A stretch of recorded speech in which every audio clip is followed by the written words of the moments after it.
Live from Fargo and serving you on TV, online, and on the go. This is Valley News Live at 5. We have new information tonight on a murder investigation in South Fargo. The person of interest is in police custody in southern Minnesota. Good evening. Thank you for joining us. Fargo police say they still don't know the cause of death for 40-year-old Corey Terlecki, but the autopsy is happening today. Fargo police were called to 15th Avenue and 34th Street South last night after a neighbor went to check on Terlecki. Police say Landon Lawegi is now detained, and they're questioning him to determine whether or not he's a suspect in the suspicious death. They say he is from the Becker County, Minnesota area, and investigators are trying to figure out why he was in southern Minnesota. Valley News Team's Ashley Bishop joins us live with more on what police have to say about this case. Ashley? Fargo police say there is no signs of forced entry into Corey Terlecki's home. They tell us blood was found at the scene and that they don't know how long she was deceased before her body was discovered. Police say this does not appear to be a random act of violence and that Landon Lawegi may have known Terlecki. They're still trying to piece the relationship together, and I'll use that term loosely because they just might be acquaintances. They might have known each other. So I don't know how they knew each other and how long they knew each other. Anything leading this to be a drug crime or anything like that? We are certainly looking at that. Neighbors of Terlecki say her garage door was open from Saturday into Sunday and her car was not there. That caused them some concern. We asked Fargo police about the whereabouts of Terlecki's vehicle, and they said they were not prepared to answer our question. Now today I spoke with neighbors in the townhome community, and many of them said they were shocked that something like this would happen. Tonight on Valley News Live at 6, hear from one neighbor that saw Terlecki just days ago. Andrea? All right. Thank you so much, Ashley. Police say the investigation is still ongoing, so stay with Valley News Live for the latest on this story.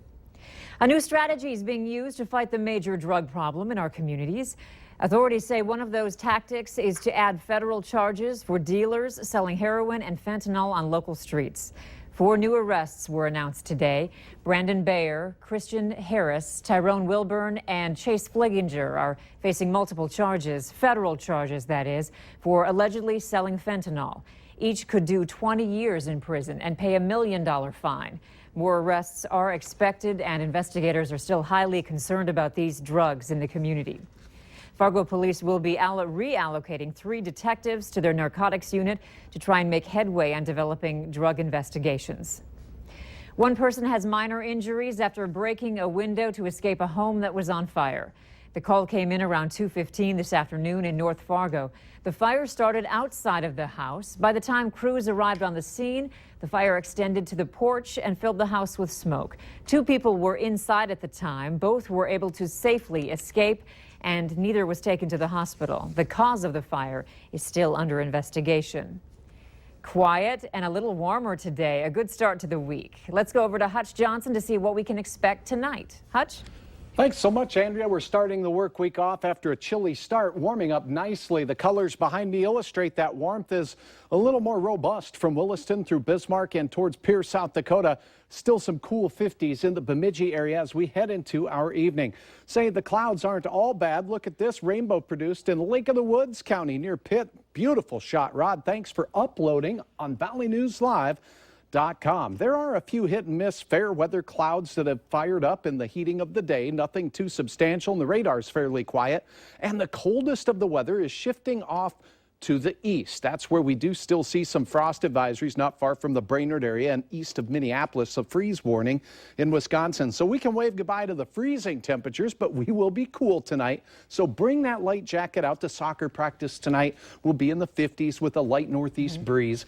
It does look much warmer in the planning forecast and a chance of some thunderstorm activity. I'll have details on all of that in a few minutes. All right, thanks, Hutch. You bet.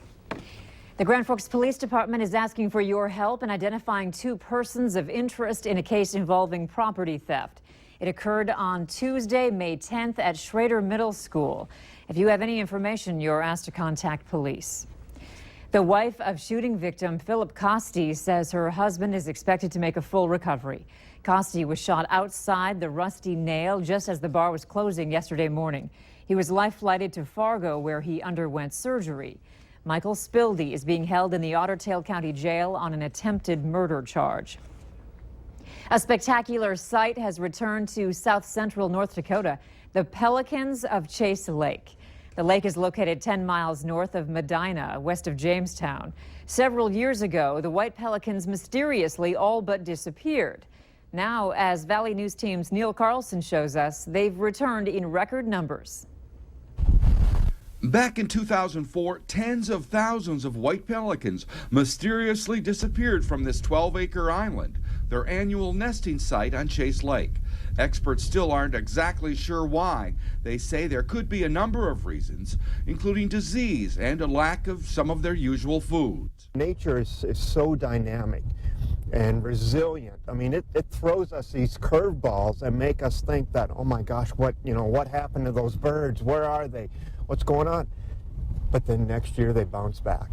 Nature has a way of taking care of itself. This is one of only a handful of nesting sites for white pelicans in the entire continent of North America. Today, it's estimated 30,000 white pelicans have returned. But then you have 10,000 gull species. You have another 5,000 to 10,000 heron and egret species. So on that 12 acres, there's over 50,000 birds. Really? Yeah. During the day, the male and female pelicans take turns nesting their eggs as they fly out to lakes and sloughs to feed with other kinds of birds across the region.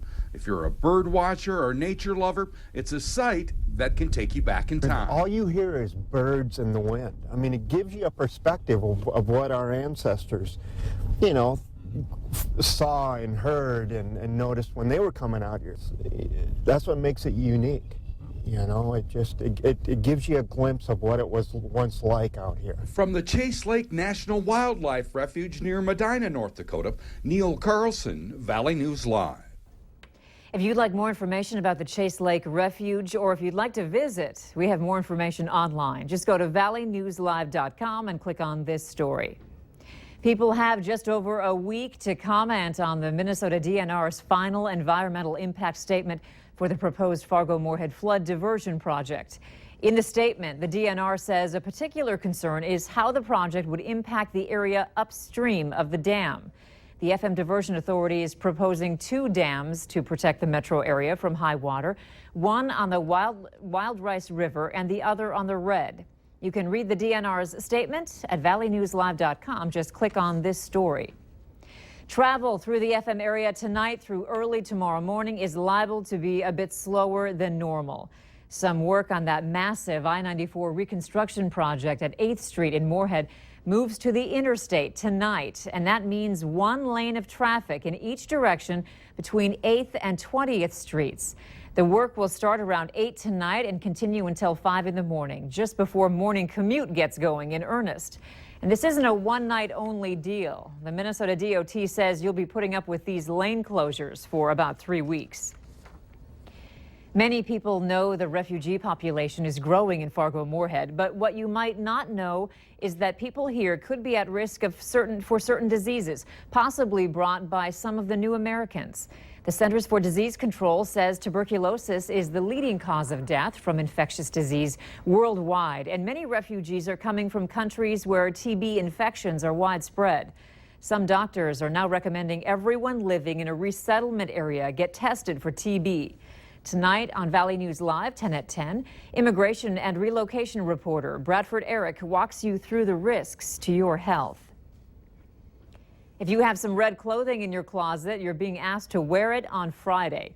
This week is designated National Emergency Medical Services Week, and that's where the color red comes in. Students, families, and employees of Moorhead and DGF Public Schools and Clay County are taking part in this effort.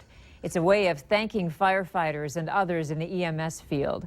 Christy Ingolstead with FM Ambulance says people likely think first about the ambulance service's role in life-saving. But she says there are a lot more people and agencies involved in dealing with medical emergencies.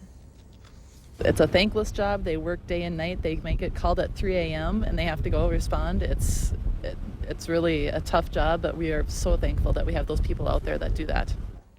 It was President Gerald Ford who in 1974 set aside a special week to honor and pay tribute to EMS lifesavers.